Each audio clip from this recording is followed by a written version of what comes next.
Assalamualaikum warahmatullahi wabarakatuh. Nama saya Muhammad Nursim. Saya dari kelas SLTP SLTA 3D. Saya sekarang berada di semester 3 dan video ini adalah video tugas dari mata kuliah media pembelajaran yang mana dosen pengampunya adalah Ibu Mirawati.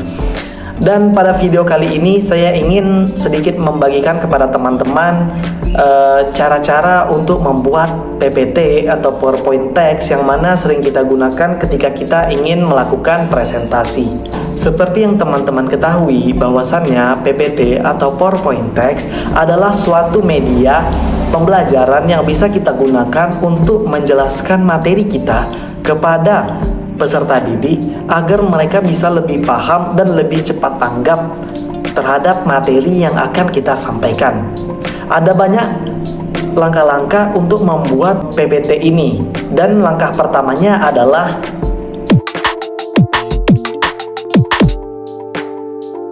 hal yang paling pertama yang harus kita lakukan adalah mengidentifikasi kepada siapa materi akan kita berikan.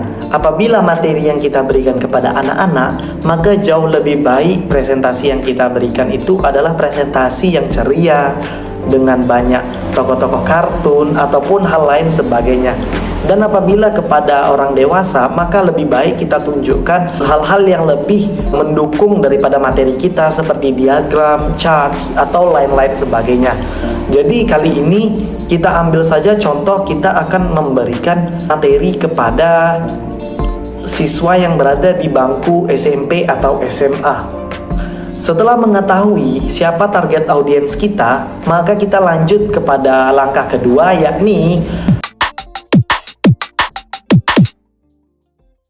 ada banyak bahan-bahan di internet yang bisa kita cari seperti ini.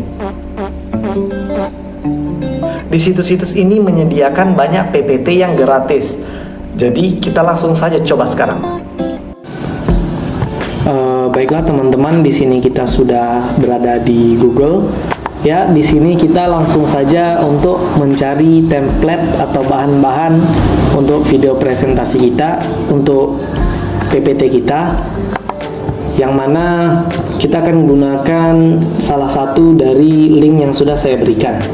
Misalnya contohnya adalah slide scan rival.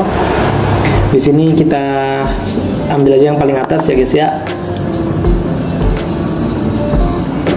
Nah, di sini kita bisa menggunakan banyak sekali template-template gratis yang mana kita nggak perlu bayar ya guys ya. Di sini kita bisa cari kata kunci yang sesuai dengan keinginan kita. Kalau misalnya saya akan menggunakan kata kunci komputer. By the way, di sini karena link dari luar negeri, jadi kita seharusnya menggunakan bahasa Inggris ya guys ya untuk template yang kita cari. Misalnya saya di sini menggunakan kata komputer. Nah, di sini sudah tertera banyak sekali slide-slide yang gratis yang bisa kita gunakan untuk presentasi kita. Nah, saya mungkin akan mengambil yang ini karena menurut saya cukup menarik. Tapi di sini kita pakai PowerPoint, jadi kita download bagian PowerPoint. Nah, di sini dia akan secara otomatis terdownload dan ini nampaknya sudah selesai downloadannya. Kita tinggal open aja. Baiklah, begitulah cara kamu untuk mendapatkan bahan-bahan dari internet. Baiklah, setelah kita menemukan bahan yang akan kita olah untuk menjadi PPT kita, lalu selanjutnya yang ketiga adalah kita menulis poin penting dari materi kita. Sebab tujuan dari PowerPoint text ini adalah untuk membantu kita menjelaskan materi kita. Jadi bukan PPT yang menjelaskan materi kita, akan tetapi PPT hanya membantu kita untuk menjelaskan. Jadi alangkah baiknya yang kita taruh di dalam PPT itu hanya poin-poin kecilnya saja dan tidak pengertian secara keseluruhan. Peserta audiens akan merasa bosan apabila kita memberikan PPT dengan penjelasan yang banyak sekali. Dan apabila kita tidak menggunakan PPT ini secara semaksimal mungkin, peserta audiens justru malah akan bosan dan tidak tertarik terhadap PowerPoint kita. Nah, di slide paling pertama kita bisa menaruh judul kita sesuai dengan pembahasan kita. Kalau misalnya di sini saya ingin membahas tentang misalnya media audiovisual. Nah, di sini kita sudah menaruh judulnya ya guys ya, di yang bagian paling pertama.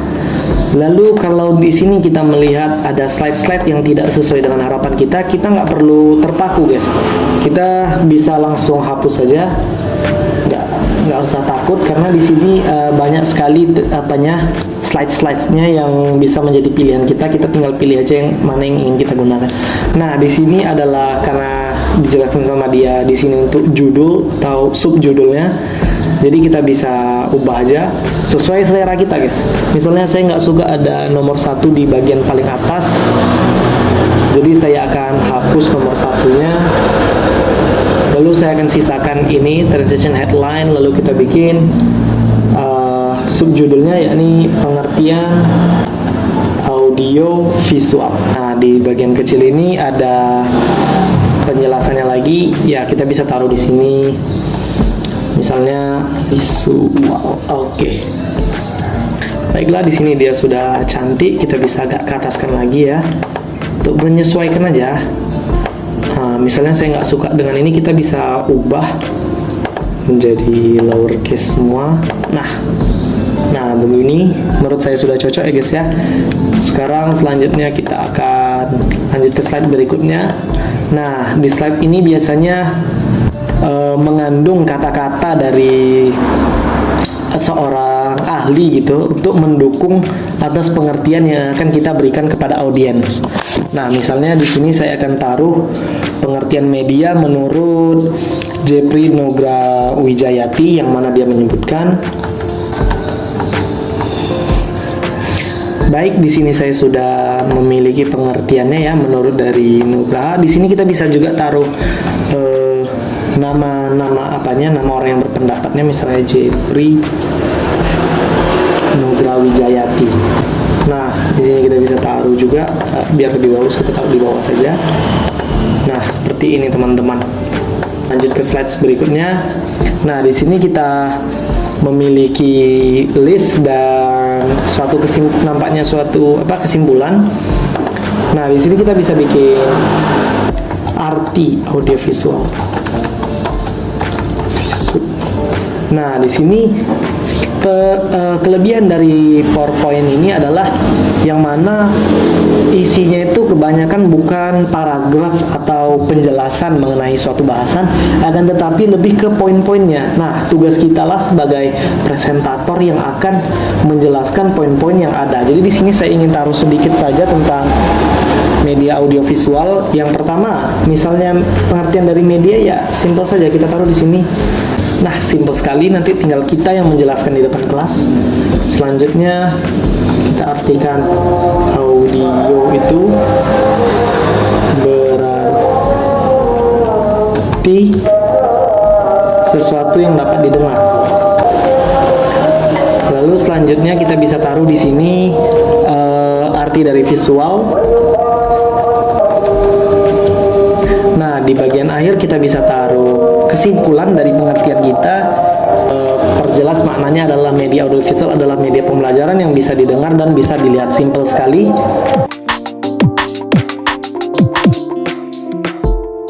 Baik, langkah yang keempat adalah kita letakkan gambar atau ilustrasi ke dalam PPT kita. Ada banyak gambar yang bisa kita gunakan di internet. Walaupun ada copyrightnya, kita bisa cantumkan sumber agar kita tidak terkena copyright.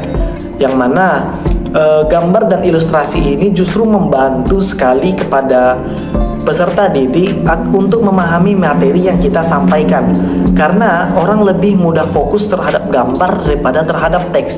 Jadi kita gunakan gambar ini agar peserta didik itu fokus terhadap materi yang kita sampaikan.